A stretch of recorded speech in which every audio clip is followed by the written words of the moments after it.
Daj Boże, dobry den. Dobry den. Ja nazywam się Mirko Orchacz i budu z wami wiół besidu.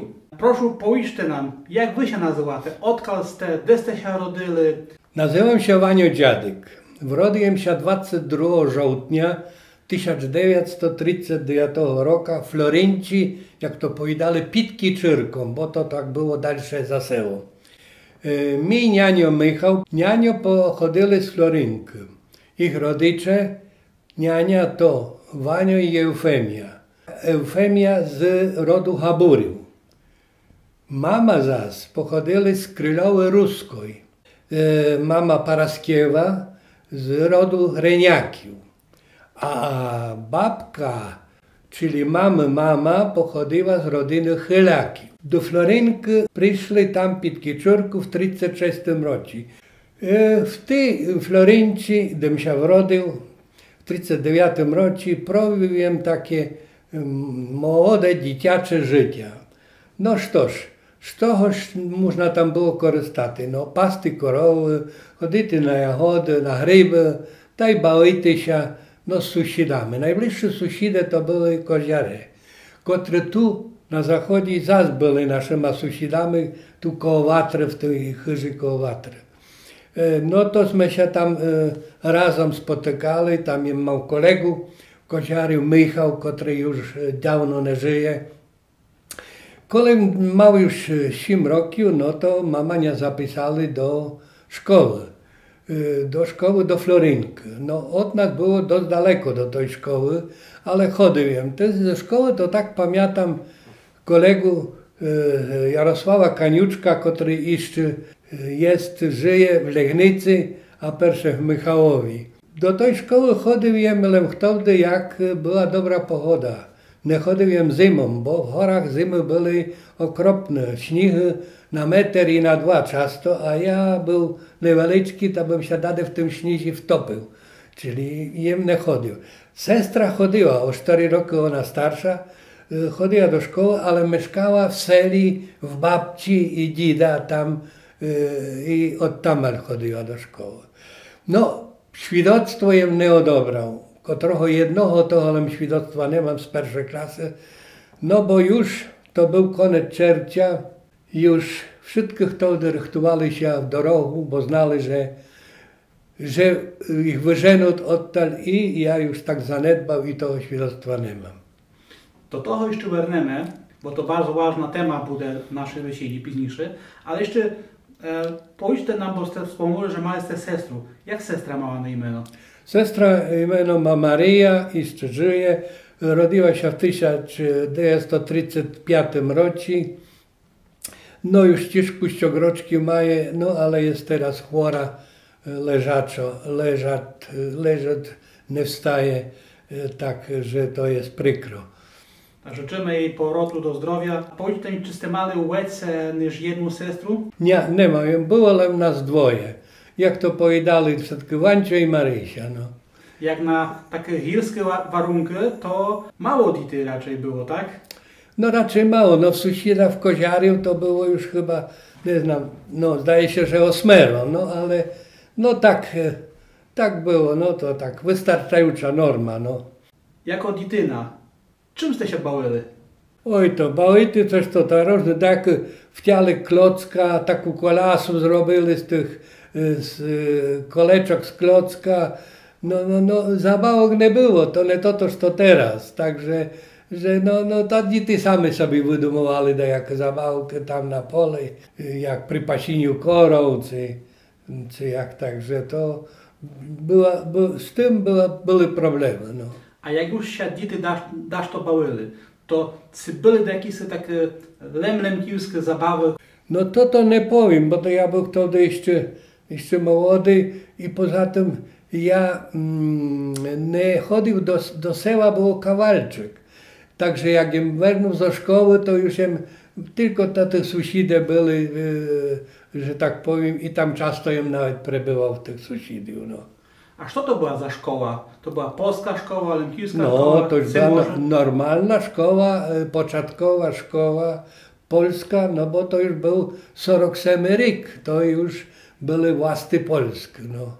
wtedy, no przecież od 45 roku już tak były polskie władze i to była taka szkoła nadzorowana przez władze polskie. To wy dopiero do szkoły przyszli po wojnie, tak? Tak, no bo tak wypadało, ale tam to tu skończył szkołę, świadectwa nie miał, a potem jak nas przywieźli do Michałowa, to Rygiem nie chodził do szkoły, bo w Michałowie nie było szkoły, ale masz w tych Trzebnicach i to było daleko, także czekał aż potem za Ryg otworzyli szkołę w Michałowie. A w Florynku, jak wy wspominacie Florynku? Co z tej Florynku pamiętacie? Czy tam była cerkow, czy było może więcej niż jedna cerkow, czy mieszkali tam inne narodowości niż Lemke? No kus pamiętam, choć niewiele, bo jak im powiedział, że nie mieszkałem w seli, tylko tak i tak kuściogiem był odizolowany od tych różnych informacji, ale pamiętam. Pamiętam cerkow, pamiętam, że były dwie cerkwy, my chodzili do tej prawosławnej, taka drewniana była, no i jeszcze desy się zachowały, ja mam fotografię z tej cerkwi. Pamiętam, to mama nie jeszcze nosili na rukach tam, a jak był, to takie wszystko mi się zdawało tam wielkie, bo ja był maleńki. No pamiętam, jak to zbierali ofiru, jak to te świeczki zaświecowali, no i to, także kus pamiętam z tej cerkwi. No pamiętam jeszcze koniec wojny, no w 45 roku, jak to się szykowali Niemcy do obrony, jak kopali okopy. No może jeszcze do tych okopów wernu, ale Florynka było wielkie selo, dobre położone na trakcie, gryby w Krynicza, no i narodowości jakie były. No, prawie tak jak w każdym lemkowskim seli był Żyd, który miał korczmu, no były tam rodzina Żydów, była rodzina Cyganów, którzy tłukli kamienia na drodze, bo to ta droga taka była, nie było asfaltu, ale była utwardzana, czyli to te Cygany rozbywali kamienia na drobne i tak to tu drogę reperowali. No za szkoły jeszcze pamiętam takie różne sytuacje, no. Jak to w szkole, jak tak to prewinił, to zaraz byli albo linijką po ruci, albo no, pozadzi na kresło, trzeba było przewernuć się na kresło i dostawało się tak. Po drugiej stronie drogi, jak była szkoła, był taki gromadzki dym. Jak było dane wesela, to tam chodzili tańcowaty, znaczy hostili się doma, a do toho domu chodzili tańcowaty. No i koleś tak było, no a wesela było no przeważnie w niedzielę, potem w poniedziałek i wtorek, że my byli w szkole. No i znam, że tam już grali i to, a jak to dzieci interesują się muzyką taką, no i polecieliśmy widzieć. No ja już przelecił przez drogę, ale czułem dzwonek. Ale mi kolega Sławko polecił dalej i się spisnął potem na lekcję. No to znam, że się mu za to obierwało od nauczyciela, a nauczyciel się nazywał Zontak. Takie małe niemieckie nazwisko. No. A wy ste byli zufałe dziecko, czy raczej takie grzeczne? No trudno mi powiedzieć. Trudno mi powiedzieć, no bo nie będę gadał, że był niegrzeczny, ale zdaje mi się, że tak, no jak każde dziecko, sam to si zrobił po swojemu, nie? No, moja sestra czasem skarżyła mami na mnie, że ja to, że ja tamto, no ale no tak czasem od mamy to dziś mi się dasz to obierwało, no. Jak jem dasz to przeszkórył, no. A czy poza Florynku wyjeżdżali ste razem z nianią albo mamą na jakieś zakupy, na targowisko? Nigdy z mnie nie wyjeżdżali. No coś też, to dla dzieci była wielka radość, jak nianio wziął na wіз i jechał do młyna, albo do oliarni, albo do tartaku to było najdalsze. No czasem może i do Grybowa na jarmark ciż, to, ale ja nie był, bo my nawet konia nie mali, także mama chodzili na nogach. Chodzili na nogach do Grybowa, dasz to prodati tam jajce czy smetanku i chodzili do Krenici ciż.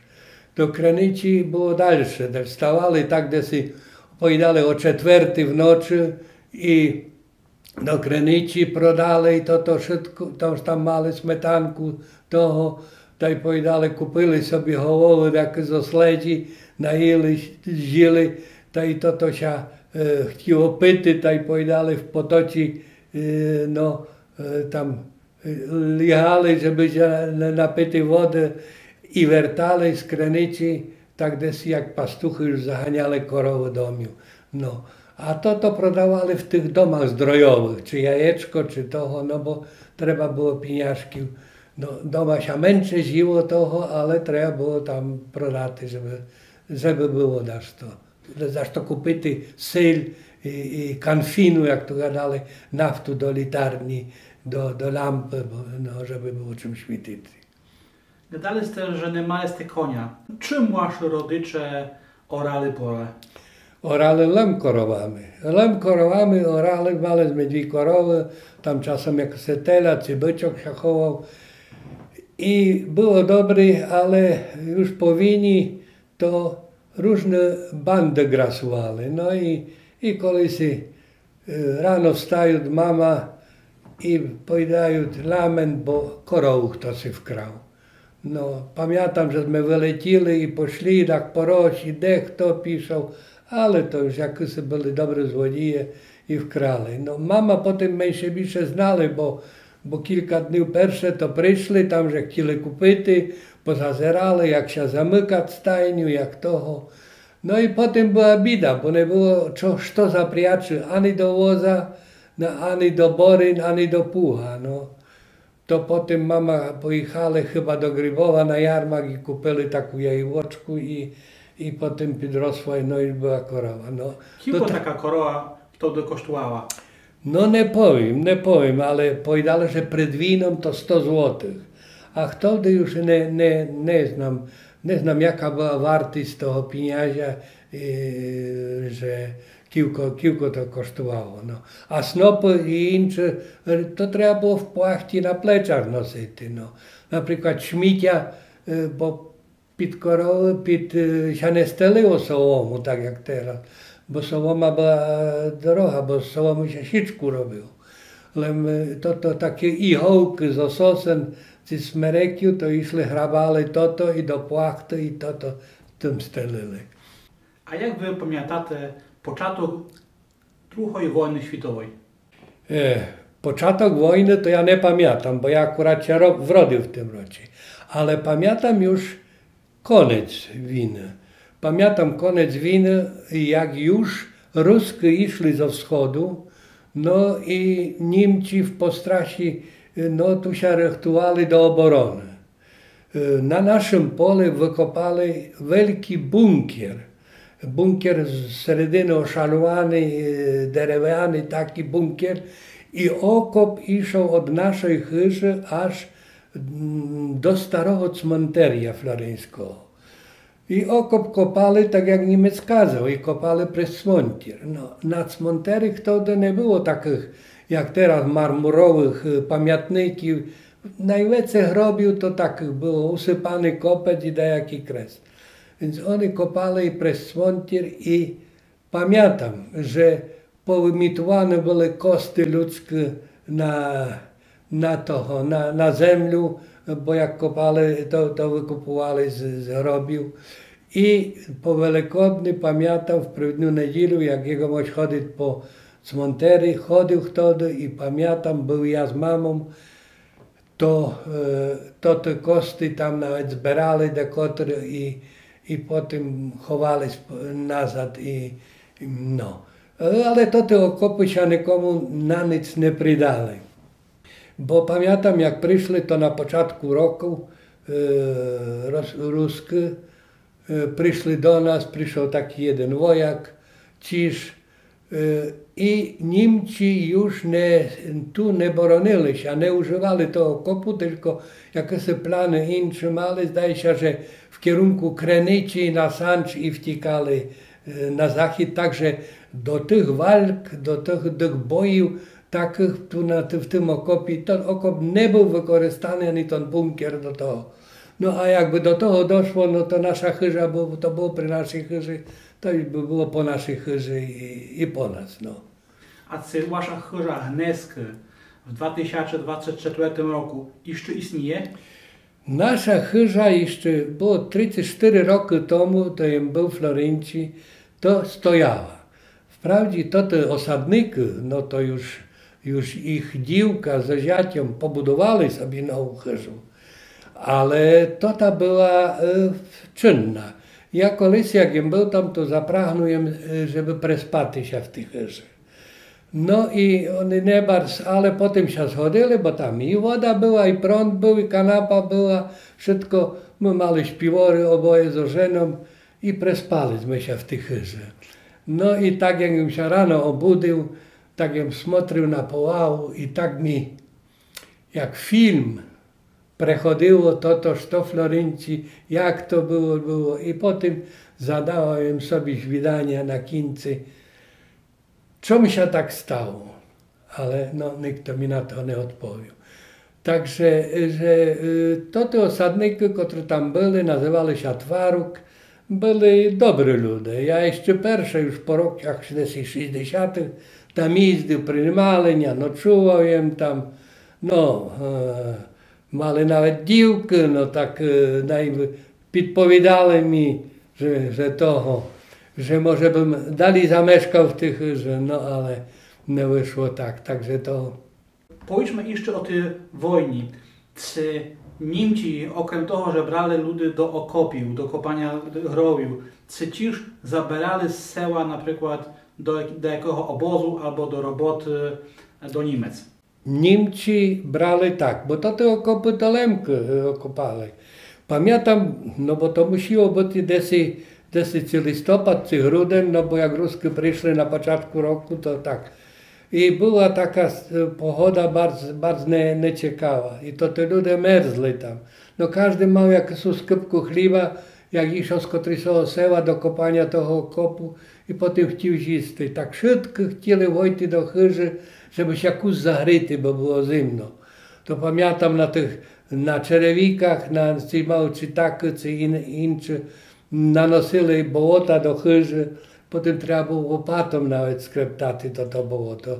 Tak, no ale każdy mene jeszcze puste, żeby się jakoś zagryty, jak kolej to śniadania, czy jakiś tam połudenok, co przyniósł sobie w torbie, no. No a bo powiedzcie, czy znacie, czy macie takie znania, czy zabierali Lemków na robotę do Niemiec? Do roboty nabierali. Zabierali Lemków do roboty do Niemiec, młodych, no, było duże Lemki w Niemczech na robotach, a powiem tak, że że tam były Lemki w Niemczech na robotach, to nawet kus Lemkam wyszło na dobre, bo widzieli, jak Niemcy gazdują, jaka jest kultura rolna, jak wernuli, to już poczęli coś zmieniać, bo trzeba powiedzieć, że kultura rolna Lemki była bardzo niska. No nie mieli nariadzia do tego, że to był puch i borony. To te pola były zapyrene za toho. No i tak się cieszyli często Lemki, że jak skosili zerno, to tam rosnie posterny, no to będą się korowy pasty, a nauczy się skosić otału. No ale potem jak to pole orali, to takie skuby były, żeby mi wziąć to na rameno, to skuby i nesty, no. Często jak posadzili kompery, no to nie trzeba było wynajmować tak kopalnicy, żeby motykami szli, kopali i połoli to jak przeszli siły zagin z jednego końca na drugi, to tu się zazeleniło. Także jak przyszli, to z Niemiec powernuli zrobić, to już inaczej zaczęli думати. No, inaczej zaczęli думати. No, lemko nie stosowali nawozów mineralnych. Lem hnij, to był główny nawóz. Ale pamiętam, że już w 47 roku mama kupili już nawóz mineralny. Nie znam, czy to władcy już kazali, czy to tak ludzie sami ze siebie. To była jakaś belgijska zużla się nazywała. Pamiętam i posijali toho nawozu, to za chyżą taki krasota jarec był, że hej. No ale już my to jarec nie kosili. A z waszej rodziny jak to trafił do Niemczech na robotę? No tak nie znam, chyba nie. Bo z tych bliskich tam, czy stryków, czy wujków, czy toho, no a dalsze rodziny to już nie znam, ale nie. Na przykład, no, bo jeszcze oprócz do Niemczyny, to jak Ruskie przyszli, to jeszcze brali do wojska. Na początku 1945 roku, no to ci zaprowadzali swoje porządki, tak jak każda armia okupacyjna. A że jeszcze droga była przed nimi daleka, bo cel był Berlin, bić Germańca, także młodych lemków brali do Armii Czerwonej. Do Czerwonej. Duże piszło do tej Czerwonej Armii, bo nie mieli jakoś możliwości się wykrucić. A to tak, brali do tej armii i kierowali desi na jakiś mały kurs przeszkolenia i dawaj karabin na chrbet i do toho. Znam, że zhynął Dubec. Nie znam, czy Michał, czy Wasyl, bo jeden zhynął od jakiegoś wybuchu, a drugi był na froncie. Michał czy Wasyl. Odcia Dubeca z Gorlic niania brat, czyli stryko. Odcia Dubeca Romana z Gorlic stryko, co tam na morała zhynął, co pisał do armii. Mojej ojczyny ci zhynął brat, pisał do armii. Ale wtikali, niektórych się kryli. Pan Adam Barna z Lignici ciż był w tej armii. Ciż go wzięli na przeszkolenie do Rabka i ciż tam walczył w bojach, ale szczęśliwie wernął. Moi ujkowie, mamy bracia, unikali, kryli się jak mogli. Starszy Petro schował się w Sanczy, w Nowym Sanczy, bo tam skryli nie tak daleko do Nowego Sanczy.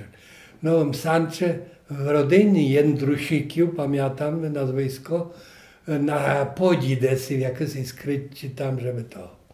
Drugi Mikołaj, młodszy, Petro był z 1924, Mikołaj 1926, z toho stoi pan Adam Barna, z toho stoi pokojny Władyka Adam, z mistryko Ryc, stryna Maryna, stryna Matrona i tak dalej. Mars dużo ludzi było z toho roku. Zdaje się, że i Jarosław Cieśla, pokojny Jarosław Cieśla. To Mikołaj ci się chował. I Mikołaj przyszedł raz do Florynki. A ktoś tym Ruskim podpowiedział, że Mikołaj może być w Floryncie w sestry w takiej i takiej.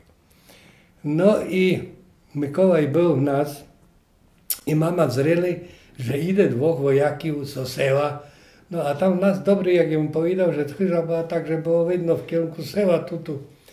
No i to, a był w nas ujko Mikołaj, brat mamy. No i dech tu chowaty, no i mama ga powiedziała, lichaj na kupu hnoju i prykryj sobie jakąś szmatą twar. I tak ujko się położył na kupu hnoju, prykrył sobie twar szmatą, a mama wyłamy raz i prykryli hnojem. Korowiaczym hnojem, normalnie. I tak ujko był, oni przyszli, pozazierali, po toho, tak, no bo tak dade jak wysiaskowało, to było nasle. No bo to. I piszli. Potem mama odkrywają do ujka, a ujko powiedział tak, jeszcze chwilę i bym się zadusił, bo to amoniak, to smryt, no i tak był, że, ale tak go prykryli, aha, mama go prykryli to i jeszcze wbili wyły koło onego, żeby już nie było, no to ja bym powiedział, że majstersztyk sztuka maskowania i jak zrobić i to. No i łyko się uchował i jako się nie piszą do toho wojska, no ale ja powiem, duże pohynuło, no. Czasem denekoty ludy gadają, że okrem toho, że w seli byli Niemci, to Lemki ucisz pilnowali ukraińskie żołniery, tak zwane siczołyki. Czy Florenci takie szosy było? Byli upołci. Byli upołci, to ja pamiętam, ale o tych to mi trudno powiedzieć.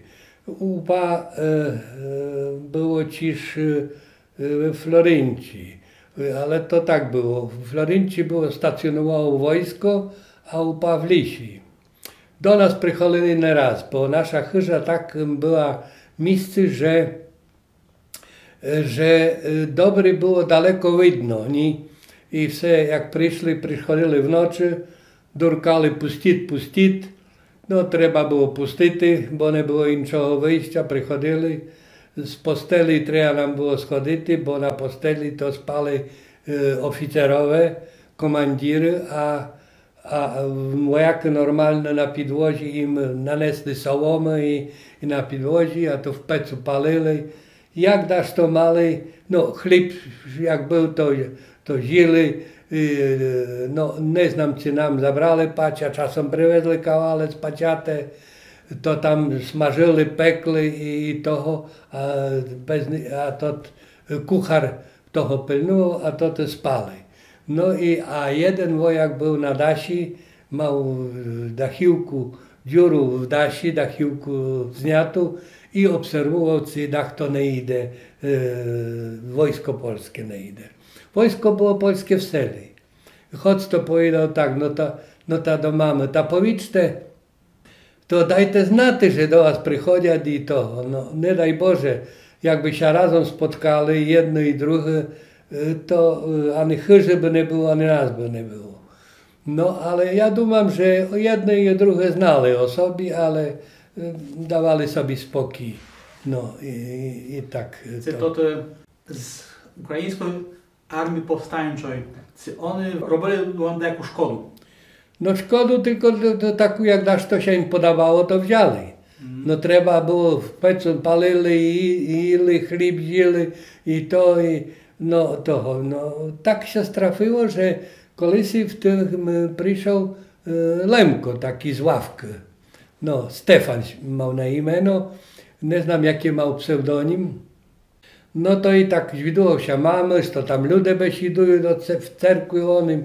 No bo było tak, że brali ciż do upa Lemki. No, nie znam, cywin piszą ochoczo, bo i baby były, żynki, młode dziewczyny, bo tak było, że raz desi doszło do potyczki z wojskiem. No i był postrzelony jeden Ukrainiec, on był Ukraińcą, bo gadał po ukraińsku, Komar, miał pseudonim, to w nas był chyba desi 2 tygodnie, czy jak blisko, był postrzelony tu w klitku, tu w rudy. I w nocy na nartach przyjeżdżała sanitariuszka i robiła mu opatrunkę. No. Pamiętam, że tak jakoś było nad jar już tam ciapkało z ostrychy i on gadał to, co to słowo, że będzie wesna. No i to. Także to. I kiedyś, może odnośnie tych, byłem pana Jurka Staryńskiego w Legnicy, tam w Kyczery i stosy me besidowali o różnych sprawach i ja mu powiadam, że o tym. A on mówi, czekajcie, zaraz tam desi do komputera, no i naszał toho. Nawet powie mi nazwisko, imię, który w nas wtedy przebywał, że on się ukrywał tam w Florencji i w Brunarach. No. A generalnie Lemki, a zasadniczo Florenczany, czy ochoczo wspierali ukraińską armię, czy to było bardziej na siłę?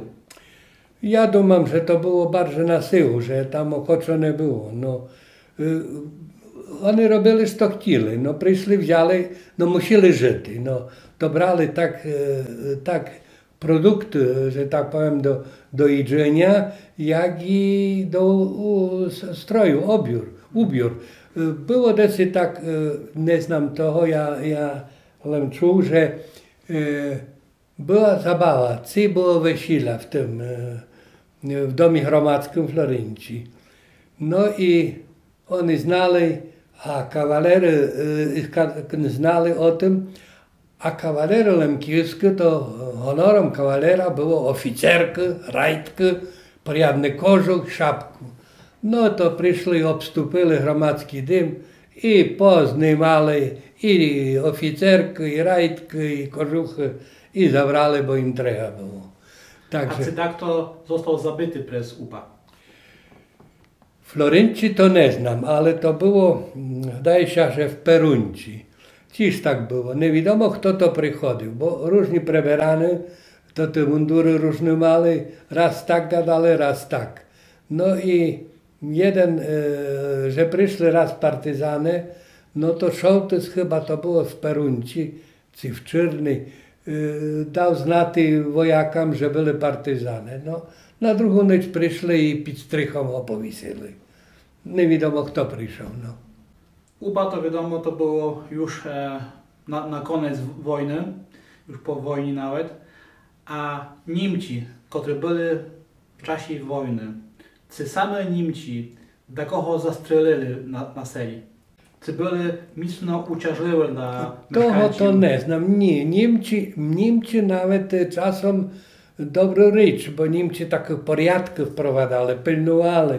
Ktoś mi opowiadał, chyba to prawda, że nie było zwyczaju w nas w stajni ma te wikna. No, także korowy w temnocie byli. No, że Niemcy zariadili, że w stajni ma być wikno, żeby mali korowy światło cisz. No i tak inczy może tam jakoś porządki, no pilnowali, no jako wojska okupacyjne, no cisz, no i kontyngenty trzeba było dawać, no kontyngenty. I w zerni, zdaje się, i w pieniądzach. Czyli takie podatki? Tak, podatki, tak. A kiedy się zaczęła, to zaczęła akcja z wysilaniem Lemkiów z Lemkołyny. No, akcja Wisła zaczęła się 28 kwietnia 47 roku na wschodzie. Bo zaczęli ze wschodu, bo trzeba powiedzieć, że po wojnie w 1944 roku, jak już nastali tu, zaczęli radić polskie komunisty, postanowili sobie, że trzeba ostatecznie rozwiązać problem ukraiński. No jak rozwiązać? No to wysłali na wschód. To były różne umowy, umowa z Ukrainą, z Białorusią, żeby wysiedlić na wschód Lemkiów. No i tam na razie to mało iść dobrowolni. No i dobrowolni Lemki wyjeżdżali, bo była agitacja, byli różni ludzie, którzy namawiali. No i także prawie już większość to pojechała Lemkiów na wschód, ale dekotrzy powernuli ze wschodu. No, a to też, to nie pojechali na wschód, to potem obniano ich akcją Wisła, jak wytoczyli już granicę, no i po zachodniej stronie granicy między Ukrainą a Polską została jeszcze Chomszczyna, tu Peremyśl, Lemkowina. No więc postanowili, że to te resztki trzeba wysiedlić, nadarzyła się okazja, bo byli tu, jak to powiedzieć, ziemie odzyskane i tu. No. A jak wy macie, jaka była prawdziwa przyczyna, że chcieli się tych Lemkiów pozbyć? No prawdziwa przyczyna, ja powiem, że to taki troszkę nacjonalizm polski. Polska ma być tylko dla Polaków. No. A główno po tym, jak ta sprawa wołyńska zaważyła na tym, że się chcieli koniecznie pozbyć Ukraińców i rozselili i to. Bo z mojej rodziny też pojechał. Pojechał rydny brat mojego niania. Pojechał tam dobrowolnie, czy... No to taka namowa była. Його жена стрина хворіла, а там wszystko поїдали, там są bardzo dobry doktory, tam za darmo wyleczać. No i він поїхав. Moje nianio już byli chorzy, bo taki paraliż ich brał i toho, już jak ja zapamiętał. No i ciż pojedają tak do mamy. Zresztą mi Maryndziu na dorogu, ja pojecham z Wasylem i tam jak mnie wyliczać, to ja potem wernu. No na szczęście nie pojechał. A to Wasyl jak pojechał, stryko to wywezli go aż na Luhańszczynę. Teraz to te tereny są pod okupacją rosyjską.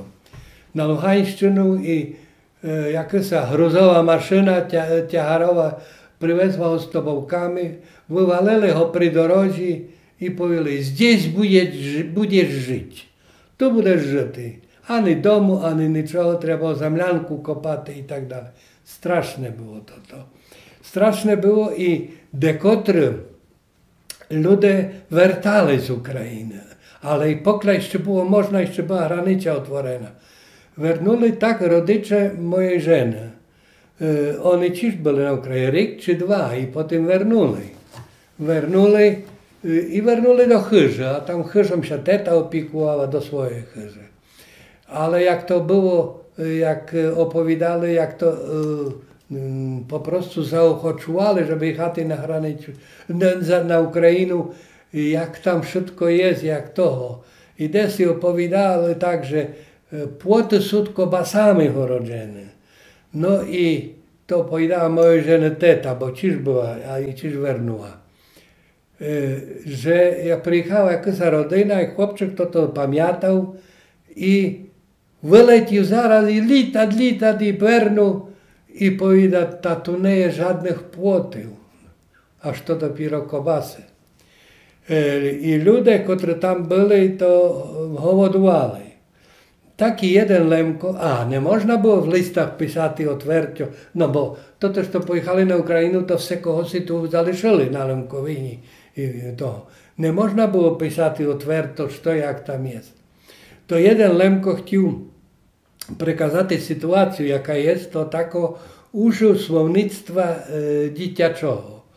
I napisał tak, brakuje nam Belo i Kolo, budуть po Petry i Pawli. A teraz bawimy się krytnikom i słuchamy cygańskiej muzyki. Niby to parę słów, ale jak to jest zaszyfrowane.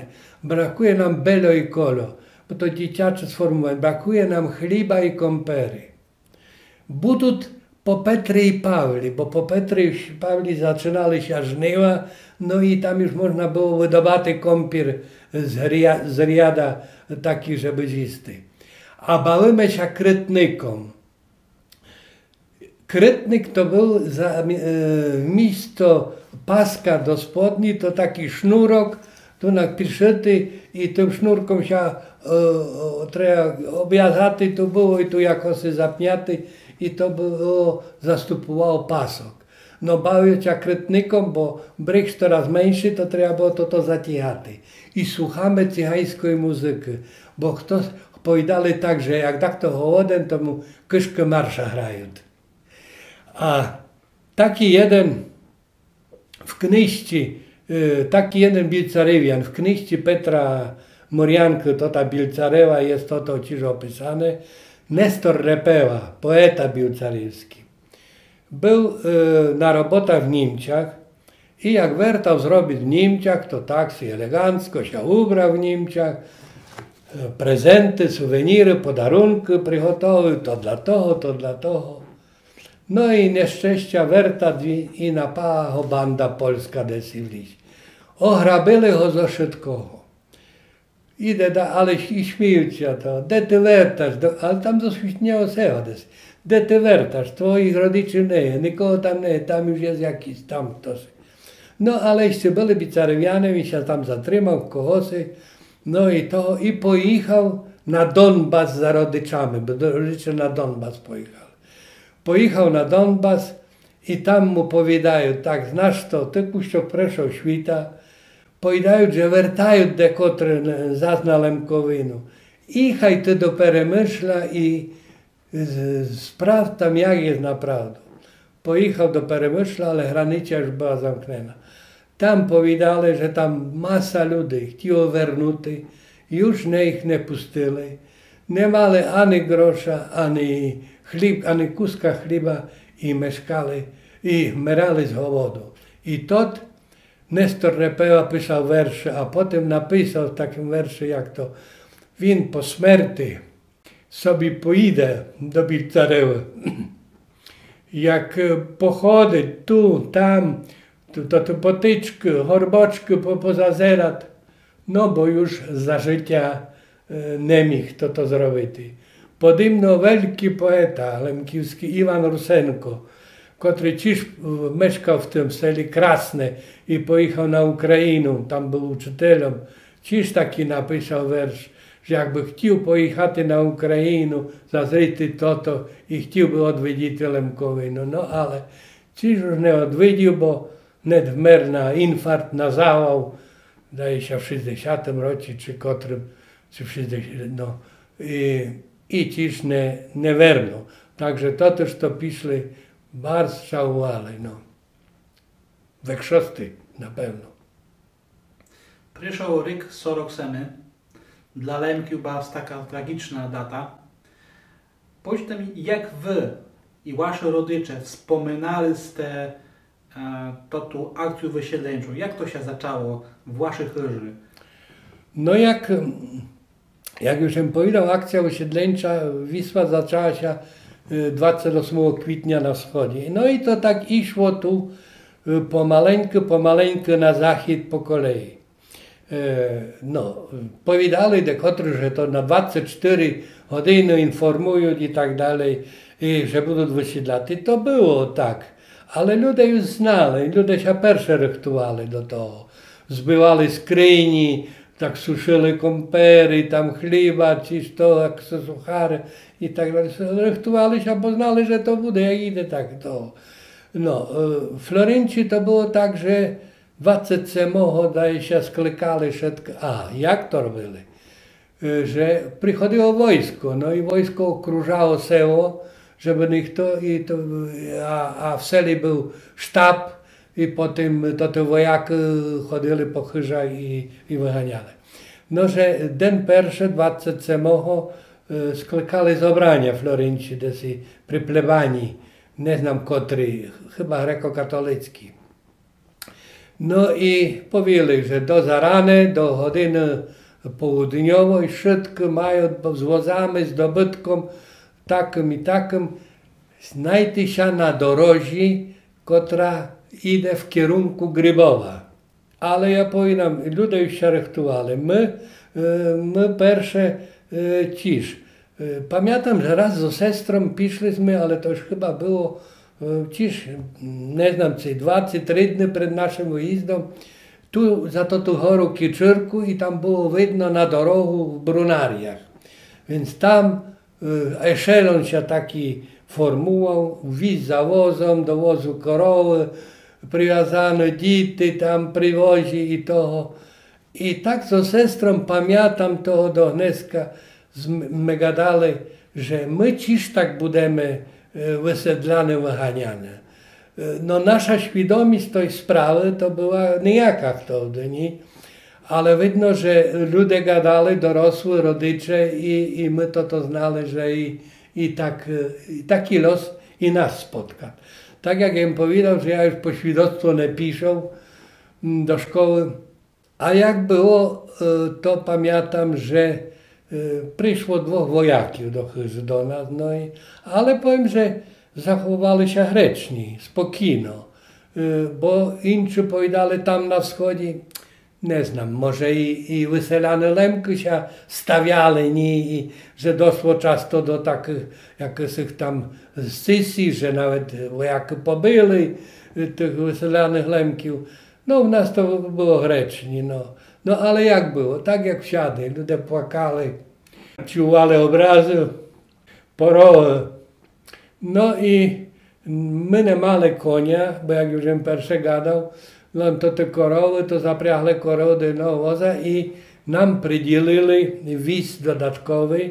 To był Polak z Kinclowy, przyjechał koniami i ciśmy na to dwiz nakłali, bo to tak, no takie różne tam, to mlynec, to szafarni, no trzeba było i wizji, to te puch, borony i tak dalej, no to tak na to te dwa wozy. No i pamiętam, że wojaki, tak jak powiedział, tak ręcznie się odnosili, nawet mama i mala jak są kuru, no to jeden z wojaków pomachał tą kuru, że tak powiem, zimaty, to wam się przyda w drodze i to. Czy mogliście brać ze sobą to, co ste chcieli, czy były jakieś ograniczenia? To znaczy, to što się na wiz zmieściło, ale to što tam lemkę male wielkogo, no ja powiadam, szafarni, mlynec, to odzienia tam, no dekotry maszyny mali tam siczkarniu, czy jakąś mołoczarniu, takie ruczne, no bo tam motyli na Lemkowinie cipamy, ale już mali taką zubatkę mołoczarni, że ludzie krutyli korbami. Z jednej strony dwoje i z drugiej dwoje, a tu się snopkę dawało. Albo mali już kieraty, to też to bohaczy, to mali kieraty i kieratami dzwonili. Także to brali, ale powiem takie było, że jak mi opowiadali, że to z sąsiednich sił, no bo Florynka już graniczyła z polskimi sełami, z Kinclowa tu w kierunku Grybowa, no. To już było ciuką polskie seł. Że takie różne bandziory dogadywali się, dogadywali się z maszynistą i jak się z Grybowa jechało w kierunku Sancza, tak u Pidhorku, no to maszynista spreważnie spowolniał pomaleńkę, a to te bandziory wskakowali na to te platformy, bo takie jak wozy, puchy, to były na tych platformach kolejowych. Nie? Wskakowali tam i zmitowali to. Ale bo każdy transport był eskortowany przez wojaków, ale w tym transporcie, co my jechali, no to te wojaki przyszli i osteregli, żeby się chłopy mali na baczności, że takie sytuacje się dzieją, że tak robią i rabią lemki, no. Bo każda rodzina, no nie każda rodzina, dwie rodziny dostawali wagon. Albo był kryty, albo taki odkryty. I to był na dwie rodziny. I na chudoby, i na to te skryni, i na to, i dla ludzi. My mali razem, bo my byli z sąsiadami, z koziariami, no, którzy potem mieszkali tam koło Watry. No, to w jednym kincy były korowy, a w drugim ludzie na tych skryniach na sołomi spali i to. A jeszcze takie, żebym nie zabył, się mi przypomniało, jak ja był w wojsku 1961 w Wędrzyni koło Sulęcina. Tam koledzy ja pracował w kancelarii, takiej personalnej, zaraz po szkoleniu unitarnym, bo takie miałem dość ładne pismo, no i to, a i byłem po średniej szkole, a to jeszcze mało było po średniej szkole, no zaraz wzięli i tam sobie siedział i uriadowo prowadził ewidencję, wszystko tam to, co trzeba było. No i kolega był w kancelarii tajnej, to ja išel do niego, wsem wszystko pisma proczytał, że przychodzili do jednostki i nie wiem, co się dzieje. Nie? Czasem jako osterych, czasem to. No i tam znali oficerowie, że ja tam znam, co się dzieje w jednostce. No i przyszli raz, radali, jakie są pisma. No i jeden z oficerów, kapitan Serwatczak, był szefem służb finansowych, się dziwił, a dziadek, a skąd ty pochodzisz? Gdzie się urodziłeś? A ja powiem, we Florynce. Gdzie? Ja powiem, we Florynce, obywatelu kapitanie. Tam we Florynce na trasie Grybów-Krynica. Ja tam byłem w tej Florynce. Kiedy, obywatelu kapitanie? W 1947 roku Łemków na zachód wywoziłem. To ja powiem, to i mnie chyba. No i powiedział tak, a gdzie teraz mieszkasz? Ja mówię, koło Legnicy. A w którym roku tam przyjechałem? W 1947 mnie przywieźli. No to Łemkiem jesteś. I od tego czasu powiem, że tak jakby dla mnie był lepszy. Nie znam, czy od jakie sumienia gryzło, czy jak.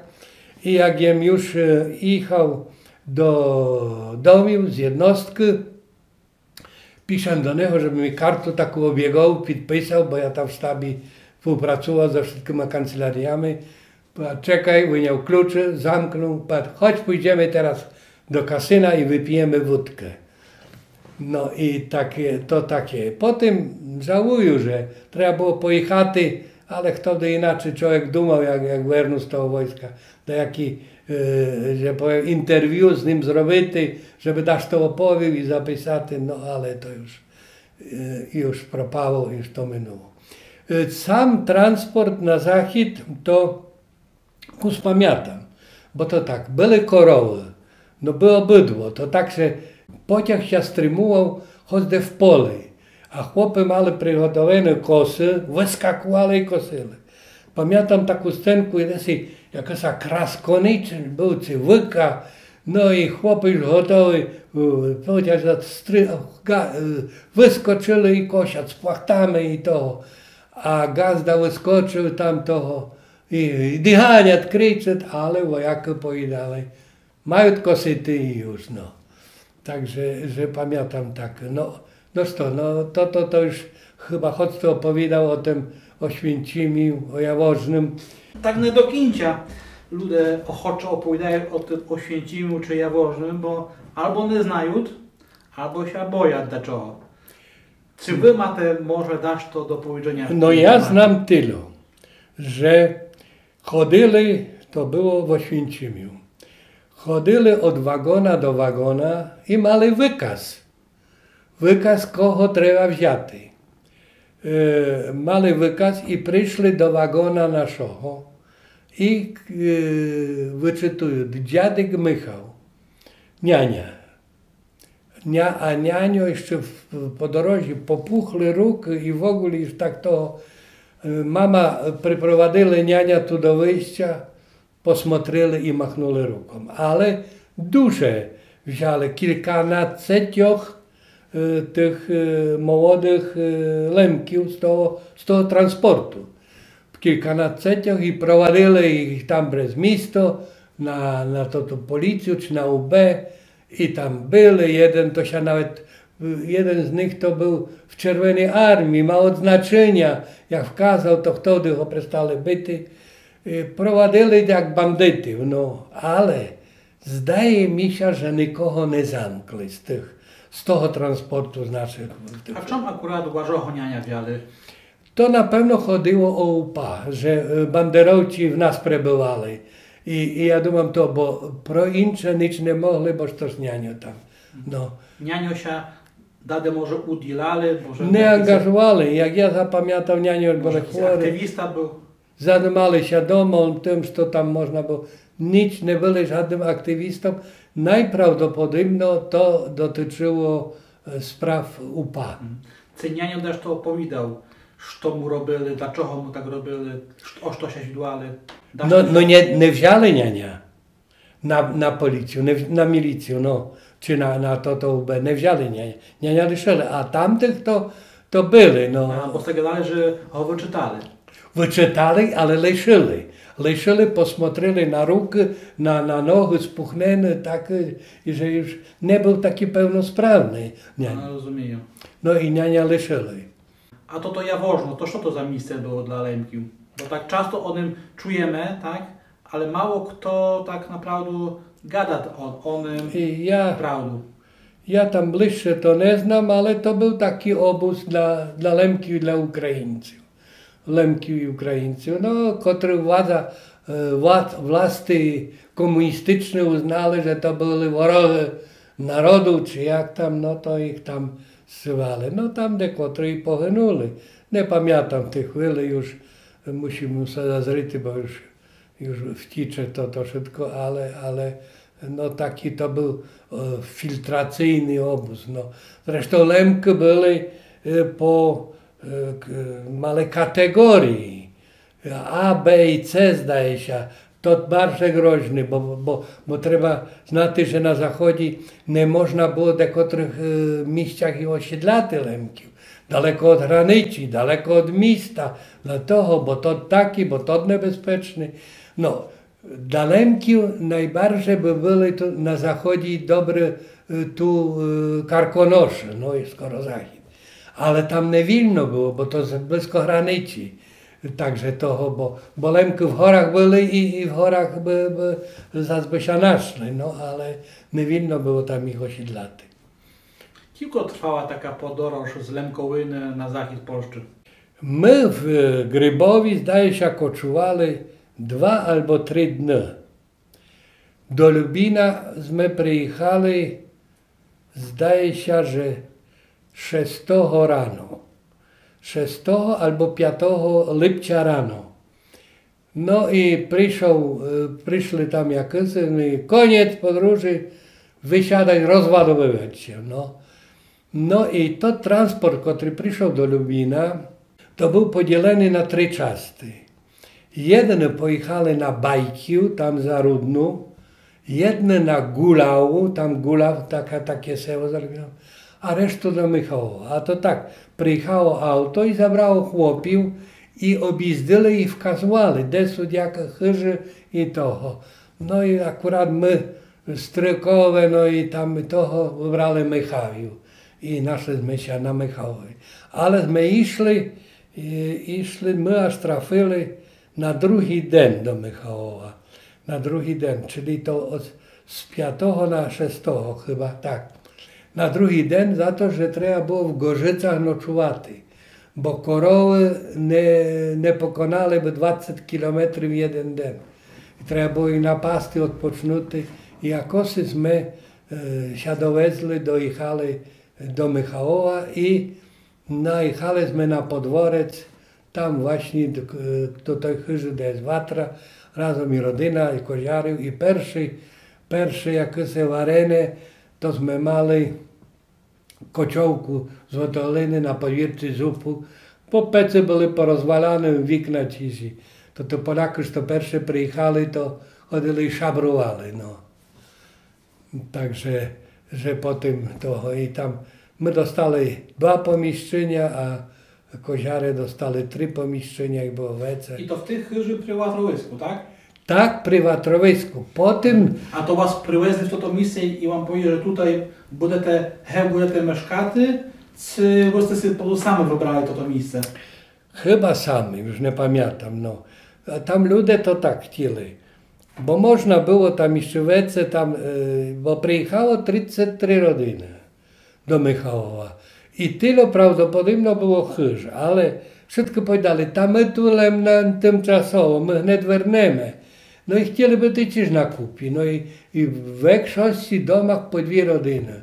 No to tam, gdzie Dubecy 2 rodziny, tam, gdzie Mistryko Hrycy mieszkał, też były 2 rodziny.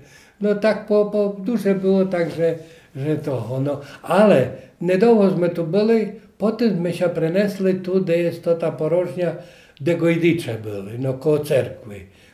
Bo tam było wece, tam my mali już osobną i stodołu, i stajnię osobną, i taki magazyn, na to, na tamto, tam, no ciż 2 pomieszczenia, ale to, tam już było lepsze. No, a tam wtedy mieszkali już same, czy z kimś?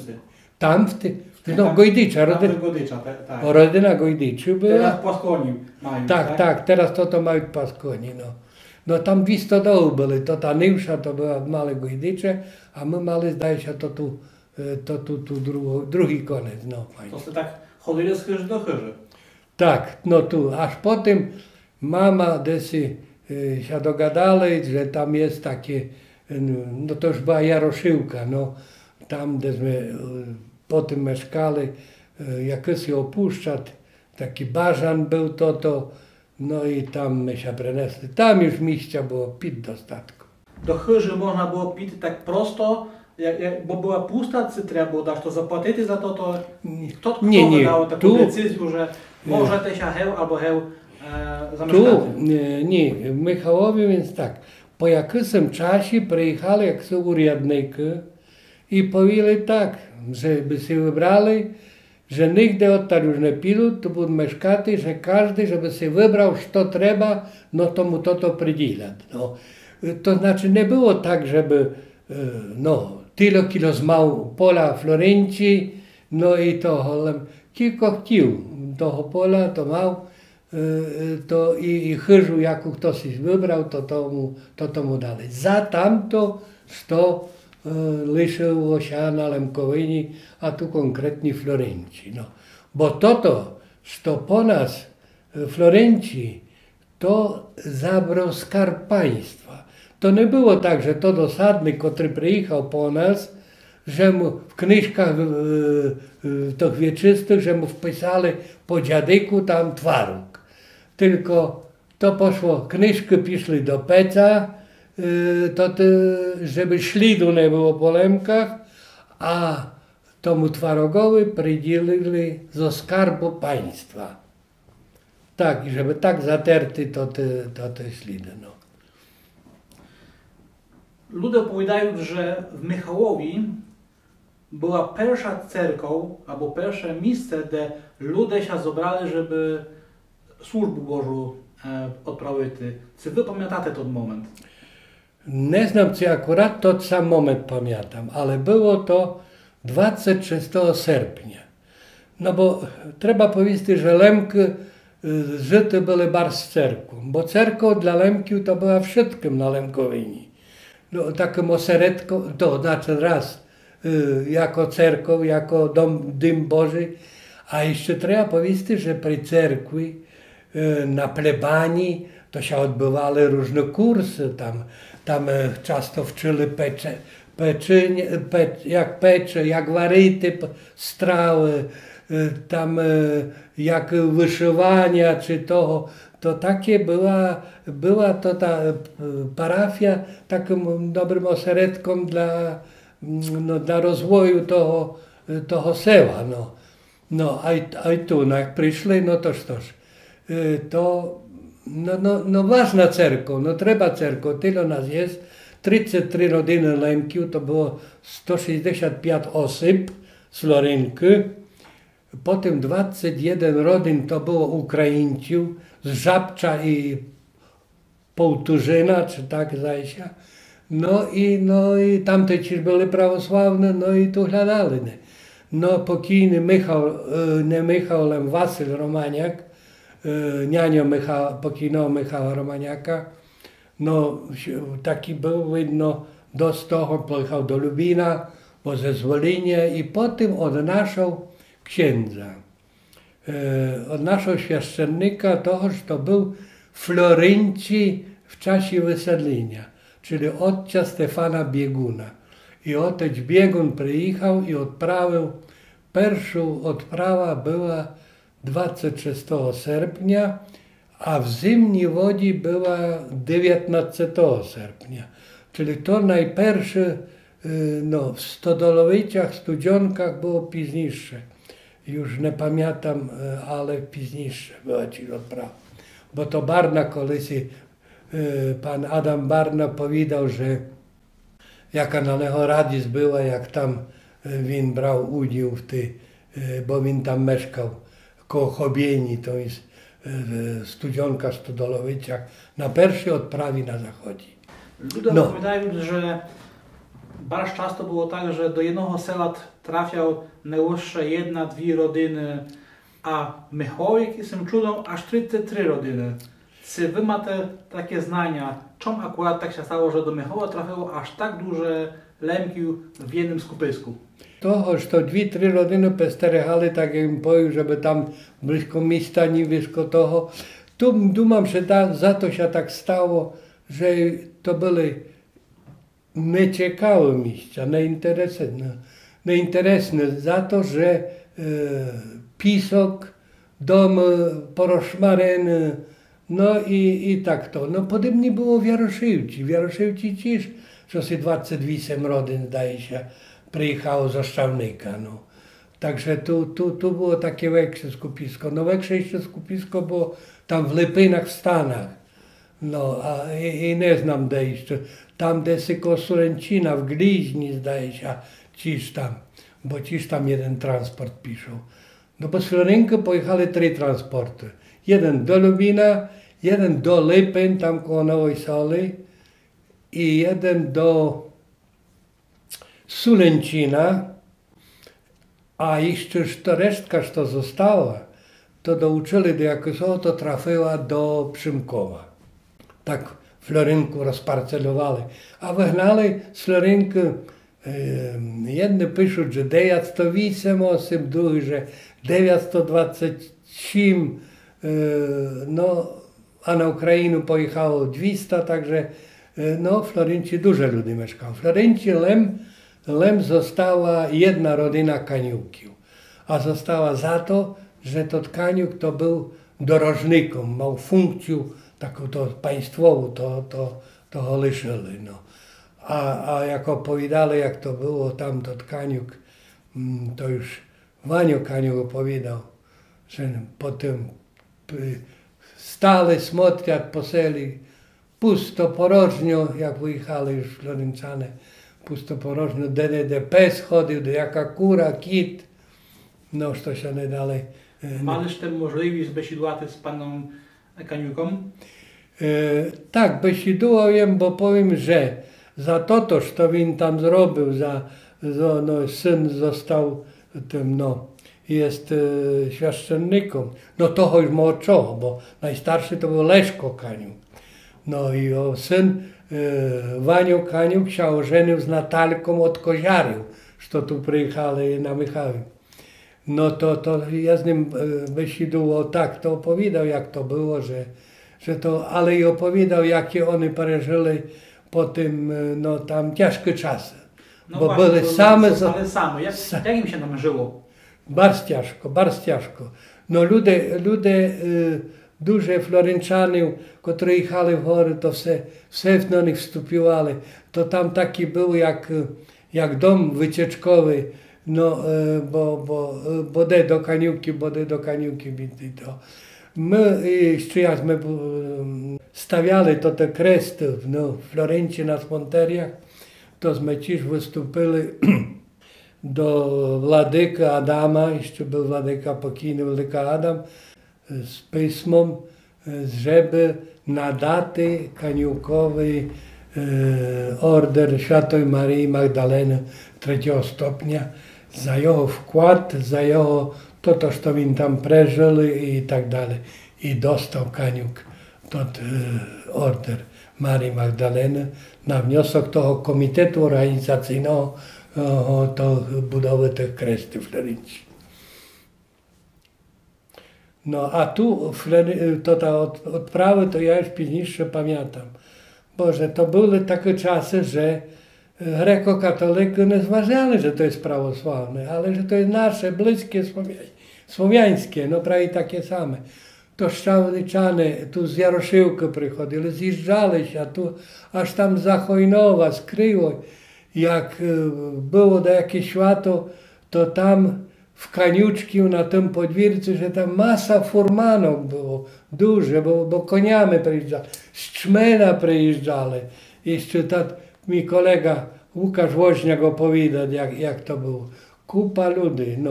No najpierwsze rodzina Dubecji użyczyła tych dwóch pomieszczeń i na wprost tam taka kuchnia jakby na plebaniu, na spanie dla świeszczennika. No potem jeszcze dalej łece. To rozbudowali, potem chir, ale tak wszystko to było wszystko małe takie, no i potem pobudowali nową. A to było dopiero w 1987? Tak.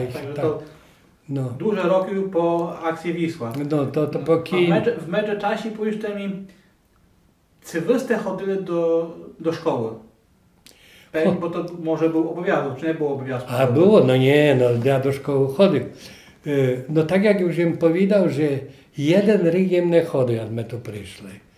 No bo nie było w Michałowie szkoły, a do tych Trzebnic to jest kawał drogi.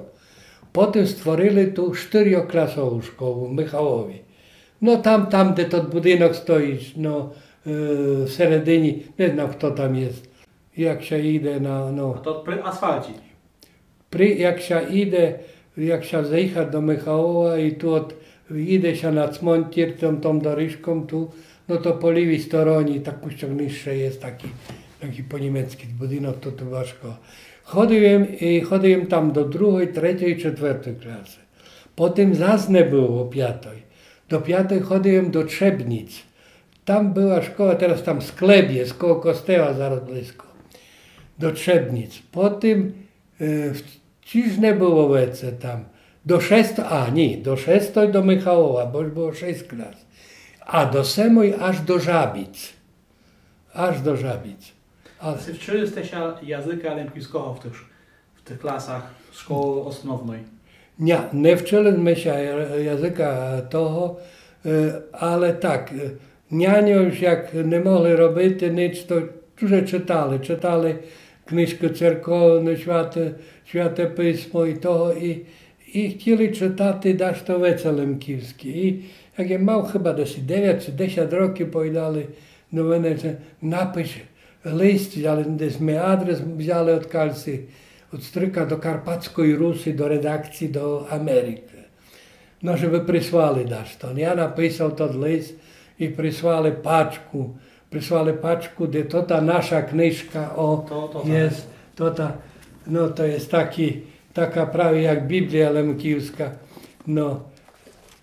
I było jeszcze więcej kniżok, ale to tak uściok ludzie porozpożyczali i przysłali to i ja zaczął czytać. I mnie nianio nawczyli, ja tak naprawdę to na naszej kniżce im się nawczył czytać po lemkівськи. No bo potem w szkole wczyli, ale wczyli rosyjskiego. No i potem думałem dalej, żeby się wczyty, no to no nie ma wtedy rozoznania, dneska ludzie mają, taka szkoła, kto se mi podpowiedział, że jest takie, jakaś ekonomiczna szkoła w Legnicy na Placu Słowiańskim, tam się zapisał, zdałem egzamin, przyjęli, no i skończył i potem już dalsze. No. A po szkole gdzie ste robili? Po szkole jem piszą do PKS-u w Legnicy, w sekcji finansowej. No i potem jakoś tak było, że tam jem robił rok czasu i zwolniłem się, bo boję się wojska. Nie? I chciałem, kombinowałem, żeby do wojska napity, że ja na gazdyjcie robił.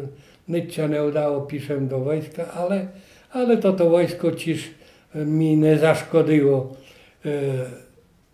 A po wojsku jem pojechał do Złotoryi, przed wojską, w 59 roku byłem w Złotoryi, bo mnie tam wzywali do wojskowa komenda uzupełnić, jak to WKU, czy jak się to nazywało, no sprawi wojska. No i spotkałem kolegów i się idę robił. Ja pan nigdy się zwolnił, bo nie chcę idę robić.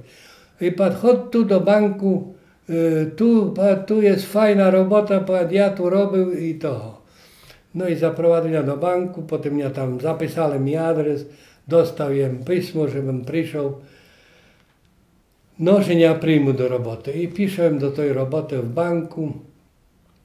No i prawie całe życie zawodowe, żem był w tym banku, a skończyłem to stanowiskiem dyrektorskim przez 20 roków. Jem dyrektorował w tym samym budynku, gdzie jem w 59 roku zaczął. No właśnie, chciałem się was o to widać, bo znał, że wy robicie w banku. Robiliście w banku.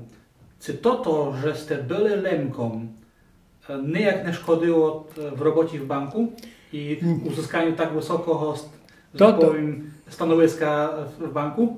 Toż to znam, to mi nie szkodziło. Powiem tak, że ja się z tym nie wywyższał. Ludzie znali i tak raczej ja dumam, że nawet nie szanowali, bo taki nawet był przypadek, no przychodzi to ta kierowniczka administracji i powie, szefie, czemu szef nie idzie do domu? Przecież święta masz, nie? A ja powiem, no to co, no ale niech szef idzie do domu, my tu w razie jak będą dzwonić tego, proszę świętować. Także mnie szanowali, ja tym się nie wywyższał i to. I powiem, że teraz jak merwa żena, to choć już w banku nie robił kilo i z tym nie mam styczności.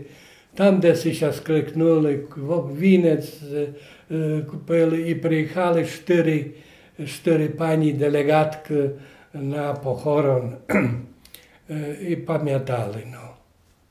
Śmierć żeny czy dla kogo bliskiego to se jest przykra sprawa. To może wrócimy się do początku. Jak byście się żenu poznali? Gdzie ste jej poznali? No, poznałem w Legnicy w cerkwi, no, przy cerkwi. Przy cerkwi, bo tak, jak ja już pierwszym chodził do cerkwi do Michałowa, jak tu na stałe był, to tak. No, tam jak była sestra jeszcze, to tam jeździł często, no to tam do cerkwi. A potem tak jakoś do Legnicy, tam znajomi, tam kolegów byli, no to i tam właśnie. Jak na imię żena mała? Mała, no dalej takie, nie znam polskie, Janina, no. Janka, wszystko Janka, Jasia, tak dalej. Jak nazywała się? Jakie nazwisko mała? Świadkowska, Świadkowska, bo jeszcze jest duże Świątkowska, Anna Świadkowska. Świadkowska, z Izb, rodzice z rodem z Izb, no, nianio Wasyl, mama Tatiana, jej, no i no, ma rodzeństwo, no, ma 3 sestry i 3 bratów, tak. Co wy jeszcze pamiętacie z tego Michałowa? Co tam dla was ważnego się wydarzyło w tym Michałowie? Michałow to dla mnie tak był jak prawie jakby druga Florynka. Teraz to tam przyjechać dach to raz na dzień, a wtedy to tam furt to si chodził, tam tą doryżką, tu de watra, tu de cerką. Se było tak, że po służbie to się dade spotykali. Młodzież, to dziewczyny, to w chyrze. My tam grali w sitku ciż. To takie spotykali się. Czasem to pojechali do sela, to tam daż to wypili takie wino. No i także, że to było takie kontakty bliskie. No, często to z tymi Ukraińcami ci się tam jakoś cytali. Teraz tam te Ukraińcy przychodzili, tu śpiewali, jeszcze tam, no bo tu mieszkał w Michałowie późniejszy pokojny Władyka Adam, no.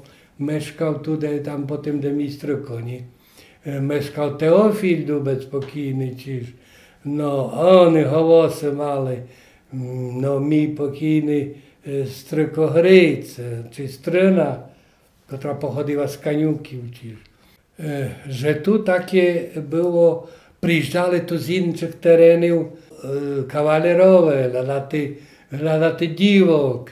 No takie było tam do 100. No potem Michał Romaniak to był takim, no, że tak powiem, pod inicjatorem wszystkiego tych potem watr, potem tych spotkań, tych teatrów, in to robił, to. No, Michał potem był dyrektorem szkoły w Jaroszewci, tej ukraińskiej, gdzie ja mam dесь jeszcze notatkę, takie kilo dzieci, on mi tam dał. Tam było 60-70 dzieci lemkiewskich. A czego ukraińska szkoła? No bo no lemkiewskiej nie można było, ale z ukraińskim językiem nauczania, no. Była tak. No tak. I to tam Lemki chodzili do tej szkoły, się wczyli języka ukraińskiego? tak, wczyli się ciż, no. No to potem dużo Lemków się ciż piszło do tego liceum ukraińskiego, no, w Legnicy. A powiedzcie mi tak na taką prawdę. Czy wy czujecie się Lemką czy Ukraińcą? Ja się czuję Lemką i Lemką, ale najbliższym jednak do Ukrainy. Najbliższe, jakby chodziło o sąsiedztwo, nie? No, do Ukrainy, ale czuję się Lemką. No. A taką Lemką Rusyną czy Lemką Ukraińcą? Lemką Rusyną, no. Jak ste wspomnieli, w Michałowie się zaczęły takie podії, że ludzie się zbierali, rozpalali pierwsze ogniska. To jeszcze się nie nazywało łatra, ale ogniska. Czy wy pamiętacie pierwsze ognisko, które zorganizowali Michaliwianie? Które było takie jakby taką integracją ludzi do kupy. Nie znam, nie pamiętam chyba, bo ja to raczej tu był, no w Złotoryi mieszkał, bo ja tu zanim nic nie dostał mieszkania, spółdzielcze tam na stacjach i tak dalej i nie wszędzie tam był. Ale pamiętam taką jedną, jak to Michał Szczeromaniak organizował, takie to różne, no takie, że ja przychodzę i No i się zwidują, de tu watra, de toho, takie różne Michał wydumował scenki, takie było ciekawe różne, no. Także to były początki, jeszcze scena była de inne, tam przy tym lisi, taka maleńka. Pamiętam jak teraźniejszy ведучий Stowarzyszenia Lemkiów przyjechał Andrzej Kopcza, no i powiedział, jak zrobić, żeby, bo ta kotara zasłona na scenie, że tam witer to, tam przywiązaty łańcuch, powiedział to i to, i Andrzej się już tym zainteresował, bo Andrzej pracował w teatrze w Wałbrzychu pierwszy, a potem we Wrocławiu, także on to znał, te sprawy, tak, no. Także pamiętam, ale nie byłem na tych wszystkich, no potem worem jeździł, no do Bortnoho, no potem do Żdyni, na inne świata, takie kiermesze, no na toho, do Żdyni, ciż na 6 września, na Dzień Świętego Maksyma Horlickiego, jak przenieśli moszcz no i na duże, do Krynicy. Ostatnio my jeździli często do Krynicy, tak w koniec sierpnia, 24 to jest rocznica śmierci pokojnego Władyky Adama, a potem 28 na Świętego Wolodymyra jest kiermesz, to tam im przyjeżdżał, tam im Lemkiów noczował, Choroszczakiów my nocowali, albo dziadykiów, no, które mają pensjonaty, no, w Krynicy. W którym roku ste się zapisali do Stowarzyszenia Lemkiów? No ja się zapisał chyba na początku, to chyba był 80 rok, jak dobrze pamiętam, no 1980. No to w stowarzyszeniu to... Chyba 89. 89, tak, a może, no to z 80 to z czymś innym mi się to... No. Wy zakładali stowarzyszenia razem z innymi? Nie, chyba ja potem daje się, że piękniejsze. No bo to tam taki, to jest dosyć spisok tych organizatorów, jak tam byli, to zakładali. No, jeszcze chcę powiedzieć może, że dużo my jeździli po świecie. No, wprawdzie w Ameryce nie był, ale ja sama, potem z żoną jeździliśmy, w samym Egipcie byliśmy 11 razy. No, 11 razy byliśmy 3 razy w monastery Świętej Katarzyny na Synaju. Nocny wchód na górę Mojseja, no przeróżny. Byliśmy 2 tygodnie w Świętej Zemli, tam my zwiedzali. Gdyśmy byli za granicą, to siadyśmy się starali nachodzić ślady prawosławia, jak desud. No tam w Egipcie, to na pustyni, czyż inszy, w tych koptyjskich monasteriach, i tak dalej. No masę, no w Poczajewie byli 2 razy. No, na Hory Jawir nie zrachowano skilkist. Także my tu, jakoś my byli blisko i cerkwi. Można powiedzieć, że blisko Lemkiewskiego i blisko cerkownego. Tak bym sobie określił. Powiedzcie, a wasza rodzina była prawosławna czy grekokatolicka? No to rodzina tak jak wszystka była kiedyś grekokatolicka. Nie opowiadali mi w Florencji, był taki grekokatolicki święcennik Kuryło. No jaki to był zdzierca, no bo co mu potrzeba, no to wszystko mu trzeba było przynosić. Tak jak to idą ludzie zawsze na koniec służby do kresta, czułaty kres, święcennik trymat. No mi się zdaje, że to za to ustanowiono, żeby święcennik każdego parafianina widział i przyszedł do niego. Bo jak nianio powiedzieli w Florencji Kuryło, to tak, jak iść ludzie do cerkwi, to tak, do kresta, to powiedział tak, ty mi kuru mał przynieść, a ty mi mał drwa przywieźć, a ty mi masz to zrobić. Była nagoda, przyszedł Pidruk, parafianin i zażadał to, co uważał, no bo telefonu nie było, żeby zadzwonił. Także, że w Florencji byli był grekokatolicki. No, pierwszym chyba był święcennikiem prawosławnym Petro Taranowski. Він в липці 1929 roku objął parafię Florencji i miał Florynku, Binczarową i Ławku. I był do 45 roku. Do 45 roku. W 45 roku pojechał, bo on był Ukraińcem. Razem z tą grupą Lemkiów, zdaje się, że 200 osób, ponad 40 rodzin, to pojechali na Ukrainę. To pojechał z nimi na Ukrainę. No to otec Taranowski mnie chrzcił. Ja chciał tam, żeby w Florencji postawić pamiątkową tablicę. No i pieniądze były na to, bo zostały z tych chrztów i to. Ale nie udało się, nie wyszło, bo no cóż, ja tam nie riadził, tylko była moja taka propozycja, żeby pamiątkową tablicę, bo masa ludzi jest tak, że jeszcze pamiętali. Mojego kolegę Jarosława, no mama to nawet na plebanii tam pomagała sztosy w tych taranowskich. Potem znam, że i zdjęli do taranowskich na Ukrainę. No potem Taranowski się przeniósł aż na Połtawę i ja tam naszł na internecie, gdzie jest pochorony, bo tam rodzina jego była i mości. I kiedyś przyszła tu taka Ukrainka, no, jako pomóc, no, tu domowu, bo ja koleżana była chora.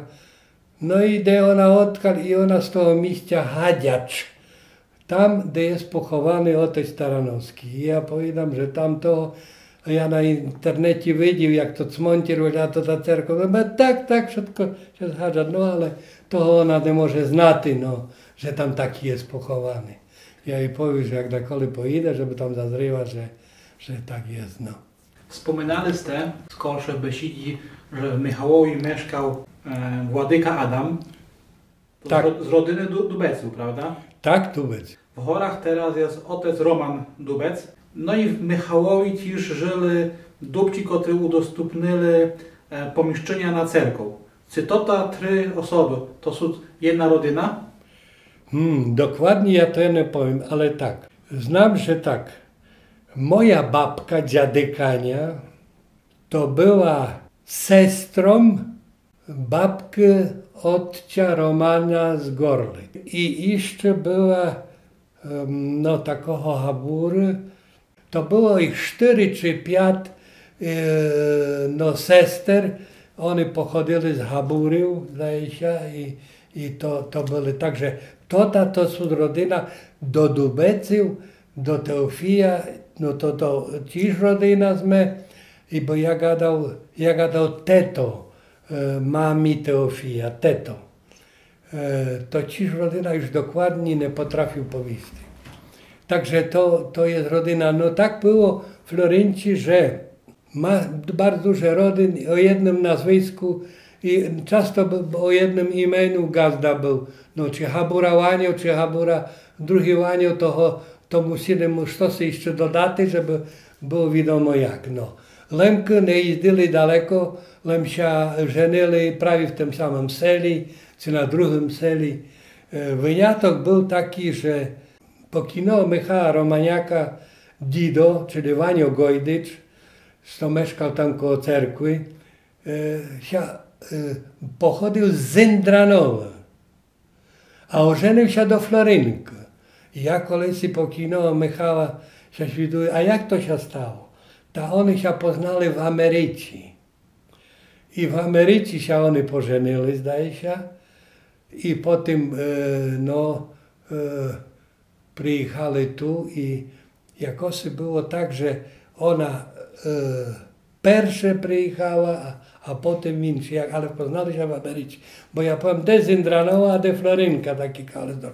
I kiedyś, jak był z Zindranowa, ja byłem na tym świecie kupu razy, no to ciśem takiego Gojdicza tam spotkał i smatrzył podobny do tych Gojdiczy i okazało się, że to rodzina. No. Także dużo rodzin było. No my do tych Dubeców, do tych przy cerkwi to chyba nie. Do tych przy cerkwi to Kunciki była rodzina, które były z Perunka i tam toho. A z kolei Jarosława Szlachtycza mama i Mitra Dubeca mama to były rodne sestry, nie? No także tu cisz rodzina. Także to te Dubece to jest rodzina. Ja bym chciał jeszcze uвернути jednak do sprawy Stowarzyszenia Lemkiów i do ład na Czurzyni. Bo wy z toho, co obzeram na starych filmach, ste się udzielali przy organizacji tej podjęci. Czy to za Michała Romaniaka, czy to już za Andrzeja Kopcze jako wedłuczego. Jak wy odbieracie to tu podjęciu? Co ona dla was znaczy? No, to była wielka sprawa dla mnie, ja думав, że dla wszystkich Lemkiów. Ja sobie pamiętam, jakśmy z tym teatrem objeżdżali, jak dekotry ludzie dziękowali, bo to były jeszcze takie czasy były, że to lemkiwskie bardzo żyło w ludziach. I że występował w teatrze, w tym filmie. Ja sobie to czynił, bardzo to czynił, że miał taką nachodę, bo czułem się Lemką, sam się czuł, chciałem to sobie robić i chciałem. No powiem, że ja już w 1958 czy nie, 6 nawet już zaczął pisać do naszego słowa. No bo nie ciało, na to lemkiwską storynku, różne dopisy. I zdjąłem na list korespondentów do Warszawy. No. Także, że pisałem dużo, pisałem i wiersze, które mi drukowali ciż. Czy mogliby sobie jaki ujesz nam tu teraz powisty zadeklamowaty? Na pamięć go nie znam, ale go mam desi, Zima w Horach taki. No, ale nie potrafił, bo to desi w rokach 60. jem napisał. Jest taka antologia ukraińskiej literatury i win tam jest w tej antologii. No musiałbym zazryty, bo mam to tu kniżku. Także pisałem pisałem na lemkiwską storynku do naszego słowa. Pisałem do Zachorody, która wychodziła tam w Zindranowi. Pisałem no i potem już do Besidy. Pisałem do Karpackiej Rusy. Także no, że tak jakoś, nawet pisałem kolisy do Nowego Życia, takie czasopis na Słowacji. To jest ukraińskojęzyczny, ale tam była jedna strona na dialekcie. Prenumerowałem to czasopismo ciż. Kalendary od tam, ale sprowadzał, także mi się to interesowało. Bo duże było, ja żałuję, że to szybko nie zbierał. Ja mam duże mam naszego słowa. Tam to są takie przecudowne lemkiwskie storynki, jakie tam są śpiewanki, werszyki, takie Gryzbołanko i Tatiana z Polan, Horoszczak, no masa tych ludzi takich, no już one już nie żyją tam toho, mam różnych cerkownych rzeczy, że nazbierał, to dał odciu Oraczowej. Ale tak, no nie znam, czy one dachne będą wykorzystane. Ja mam z kilkunastu roków przegląd prawosławny, wszystko powiązane w paczkę, wszystko toho. Kalendary cerkowne z toho, z Sanoka i inne jeszcze. Także to wszystko jem, że tak powiem, prawosławne. Mam jeszcze literatury duże prawosławne, ale to te czasopisma, to wszystko jem dał odciu. I diecezjalne roczniki, no pozostale mi tam Zachoroda, Besida, to te wszystko i tak różne, i zagraniczne. To jest wydane, to było około 1964 rok. O, Stefania Romaniak, ona w Jaroszewci kiedyś mieszkała. Jest Waniu dziadek. Tak. Zima w Horach. Nie widno, gdzie pole, doroga, te steczka, jarok czy horboczok. Всяди нанесло ту снігу, і трудно зробити хоч крочок. Хижу здалека не видно, бо снігу нанесло під стриху, двері примерзли з порогом, а в хижі темно, як в міху, і вітер лем свище в комині, і снігом запихать шпари, а вода в хижі замерзла, як юж палити перестали. В лісі звірина тіж бідна, ні ідла, ні пиття не найде, голодна проходить по лісі і часто до села зайде. Z того, що знам, to ocisz lubite gadати różnego rodzaju koncuryjki, Tak. humor. A może pamiętacie do jakiś kawał? Jak po lemkівськи буде kawał? No humor to po lemkівськи to nazywali koncurejki. No i powiedz, jak dach to opowiadał, dasz to takie to opowiadać koncurejki. Panie Łaniu, że macie takie Aha. kniżeczku z humorem, może dasz to łaszocho tam też jest. Nie, tu mojego nie, ale czekaj, dasz to, tu może, tu jest takie, że bym sobie, jaj. Dobra, mam taki, dlatego najpierw powiem, że Żydy pierwsze prodawali ciły sledzi i hołowy. Lemka nie było staty na ciły sledzi, to sobie kupił hołowy i jest hołowy i drugi się, a czemu mi te hołowy ze sledzi? Bo toho rozumu przybudę. To piszą drugi też kupił sobie i żył 2-3 i trysnął, to nieprawda. A widzicie, pomogło, żeście zrozumieli. Może pізніше я вам припомню деяка концурийка, а тепер ще вас віддам таку важну справу. Чи ви тужите за лемковином? Чи ви думаєте, що нам лемкам ліпше на заході, чи було б нам більше, якби ми zostali там на południu, w горах Карпатах, Beskidach? Ja bardzo dużo za Lemkowiną. Ja na Lemkowinu zaczął jeździć desy już w rokach 60. 63 chyba, to taki pierwsza była watra, taka strycza w Łosiu nad ropą, ryką ropą. No, to tam jem był, jeszcze tam ciż był mi znajomy, jakoś byli z Woliński, Merena, to te diaczy już nie żyjące. I znam, że ktoś nie się zaklekał, żebym dał interwiu takie do radia tam, bo jak się radio było, to był w rokach 60. Potem byłem na odkryciu pamiętnika to w Ujściu Gorlickim. Potem na to te watry, ale nie lem na watry. To się jechało autem, to się jechało z namiotą i to dla mnie Lemkowina, no to jest skarb największy. Czy by tam, no jakby się tam żyło? No, bo chosto powiada, była bida, teraz by nie było tak. Tamte ludzie też żyją inaczej. Młode ludzie by na pewno emigrowali na Śląsk, do kopalń, do fabryk, a starsi by byli na seli, ale byłoby to nasze, rozbudowali. Na przykład tam, Złockie, koło Szczalnika, tam były Lemki. Tam jest teraz uzdrowisko, kurort jest. To by był nasz, to by był Lemkiewski. Czy Inczy, czy Wysowa. W Wysowie też było dużo Lemkiów. Także ja to bardzo dużo, dla mnie wielka radość. Ja nie wiem, kilka razy już był tam, czy 30, 40, czy 50, no.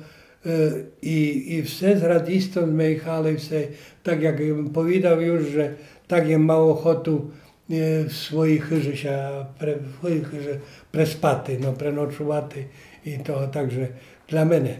Czy by było tak? Ja rozumiem, że to, kto nie смотрит na te sprawy kulturalne, tradycji, to wszystko się liczy dla Lempinia, to stanowisko, to może i ma rację, że tu skiersze piszą do góry, jak tam.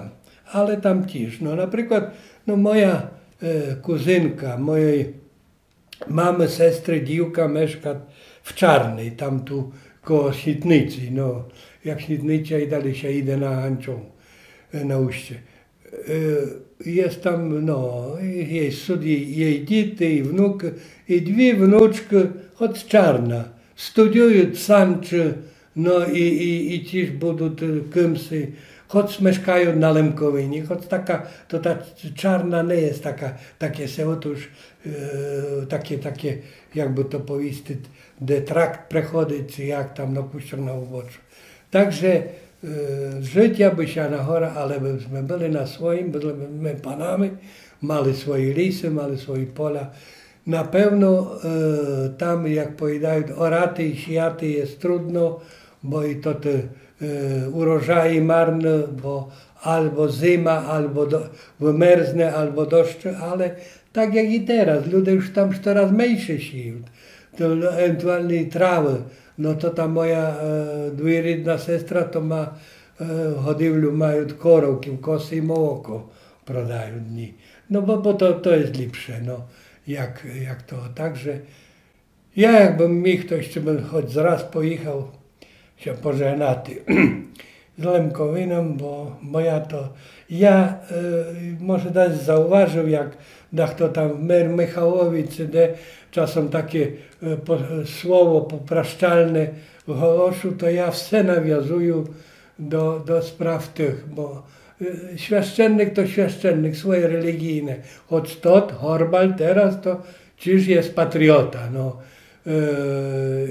Ale ja takie nawiązuję do tego, że hynne pokolenia, że tamto, no. Jak jest teraz czuł, to sobie przypominasz, no. Trudno było od Malisza. Czułem, bo jestem nawet na pochoronie mojego niania. Parę swił powili, bardzo krasnych, tak. Teraz ostatnio ciśniemy czułek z tego dalej na pochoronie ujka Szlachtycia. Także tam były krasne słowa powiedziane. Bo jak koleś chyba, jak pokojny Michał Habura-Mery, chyba jem ciż tam gadał, no i to Sławcio Szlachtycz powiedział tak, Boże, a żeby to takie na moim pochoronie powiem. I ja się tak to wziął do serca, choć byłem w trudnych warunkach, w trudnych obstawinach, że muszę pojechać, ja muszę powisty i jakoś taką wolę jakby Sławcia spełnity, bo ja uważał, to był cudowny człowiek, cudowny dusza człowiek, no. Także ja tu ciż i w tym, no, jak tu jest pochoron do jakiej Legnicy Lemka naszych blisko, to ciż staram się to, no ale już niedługo, bo już i nie może i czytać i to. A nie znam, ja mam duże tych tekstów o Pomerze. A czekaj, ja pójdę, przyniosę.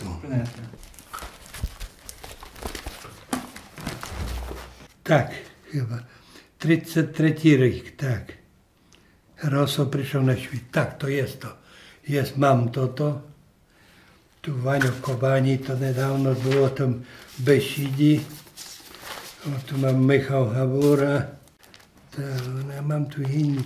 Mam tu i Michała Romaniaka. O, Dymytrij Dubec tu jest. No przeważnie. Kwitucza Florynka, Kras Florynka. To się, taki jeszcze mały humor, że proszę pójdźcie do jak 5 sił na słowach K Lemkiewskie. No to Kramplna, Krylowa, tamto i Kras Florynka. Jeszcze ty powiem, że tu mi z Wotoryi to tak wydają jakieś roczniki, no i tam takich ważniejszych ludzi no i doszli do wniosku, że przecież mnie tam nie, ja powinienem być. No i żebym napisał do jakiejś życiorys korotki, to ja napisałem i tam tu akcję Wisła tak zaostrzył. No i potem przyszedł taki profesor tam, że to ci towarzystwo, bo to jest Towarzystwo Miłośników Ziemi Złotoryjskiej, tam działa i panie dyrektorze, bo będę się zwrócił, a mógłby pan odczyć taki dla towarzystw tego na temat akcji Wisła. I ja już to mał, no ale to Jankasz coraz hirsze tamto im odłożył jeszcze, ale to jest, tak mam to, ja tam korzystał z Mysiła geniusz, to mi tam ostro to sprawdza, tak, żebym ciż im powiedział, że Polacy się chcieli pozbyć. No czekaj.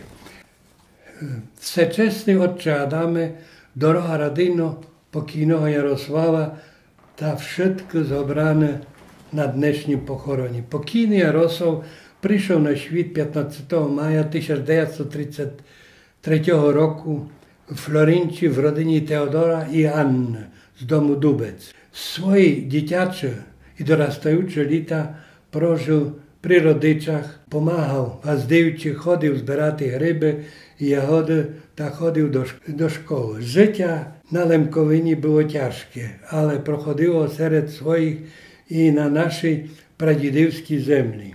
To spokojne życie w Florencji i w innych sełach przerwała hanebna akcja Wisła, która wygnała 14-letniego Jarosława z rodzicami i innymi Florenczanami z rydnej ziemi. Rozstanie z swoją chyżą było podobne jak w innych rodzinach. Płacz, cilowania porogił, lament i żwidania. Czego? Za jaką winą? Rodzina szlachtycza razem z 32 innymi rodzinami Florenczan trafiła do Michałowa. Dobre było, bo byli w kupie i wnet tu zaczęli organizować życie towarzyskie, kulturalne i religijne. Najbardziej brakowało im cerkwy. Zawdzięki staraniom pokojnego Wasyla Romaniaka 26 sierpnia 1947 roku ojciec Stefan Biegun odprawił pierwsze bogosłużenia w pomieszczeniach, które dla cerkwy użyczyła rodzina Dubeców. Dziaką był nianio pokojnego Jarosława Teodor, który już w Florencji żakował z Andrzejem Zwolińskim. Rodzina szlachtyców była nadzwyczaj religijną. Mama pokojnego Jarosława nigdy nie opuściła żadnego bogosłużenia. Wse była pierwsza w cerkwi, razem ze swoją siostrą, pokojną Jefrozyną. Przez długie roki pisze chodzili do cerkwi w zimnej wodzie na chramowe święta.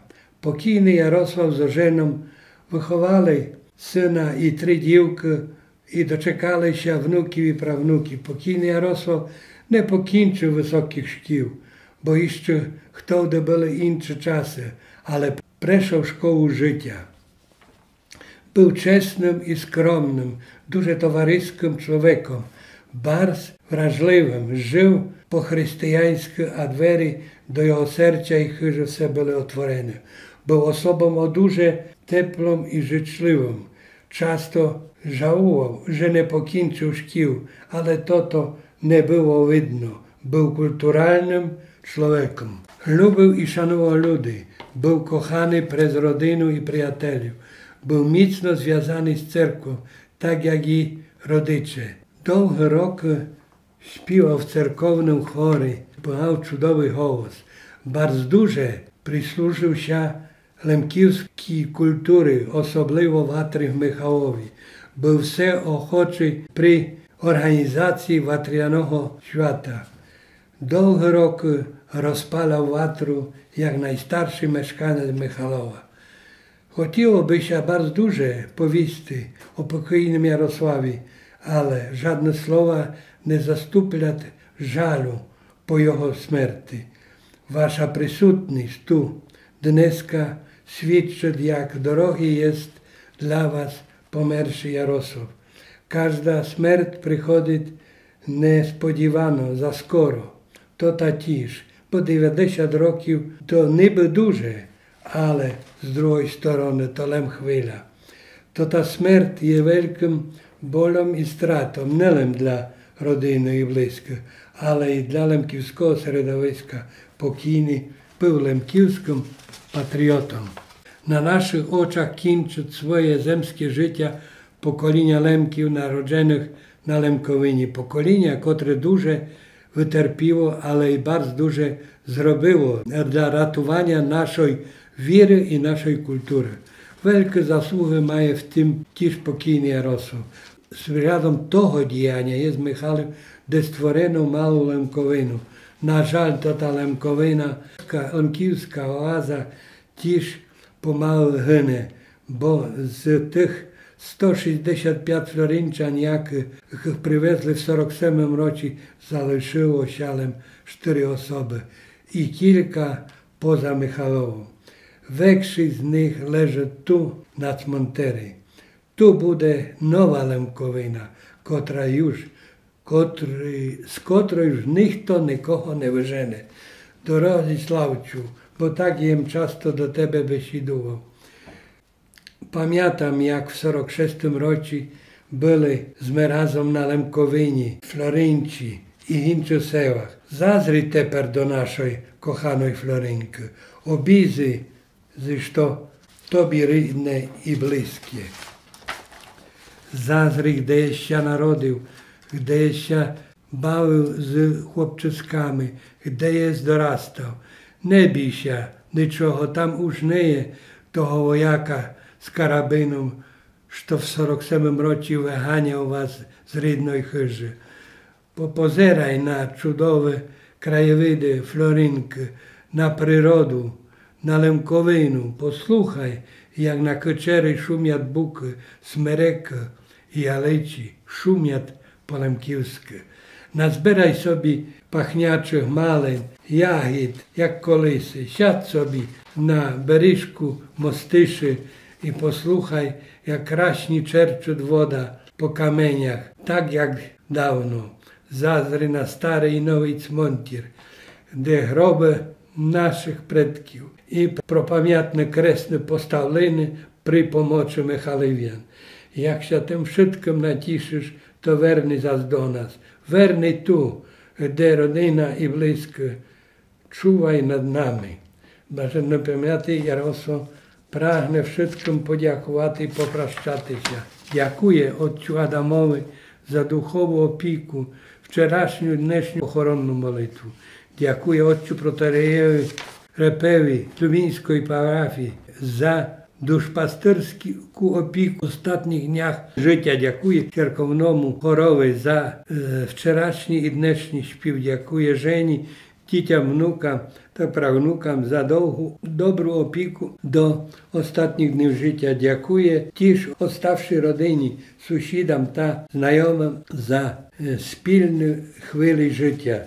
Прощаться тіж з цілою родиною, близькими sąsiadami i znajomymi, żegna się ze wspaniałymi kolegami i przyjaciółmi. Praszczać się ze wszystkimi, którzy wczoraj dneska численno прийшли помолитися і odprowadzити його тіло на місце вічного спочинку.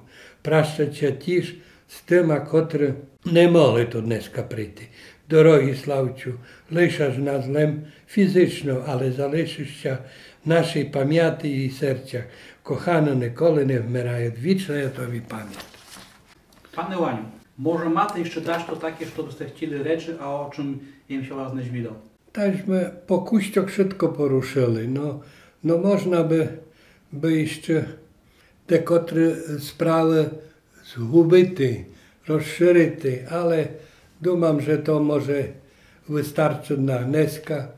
No, życzyłbym sobie, żeby i lemkowskie sprawy dali się male mocno i żeby Lemki żyli długo i szczęśliwi. A Lemkowina все była dla nas najdroższą krainą.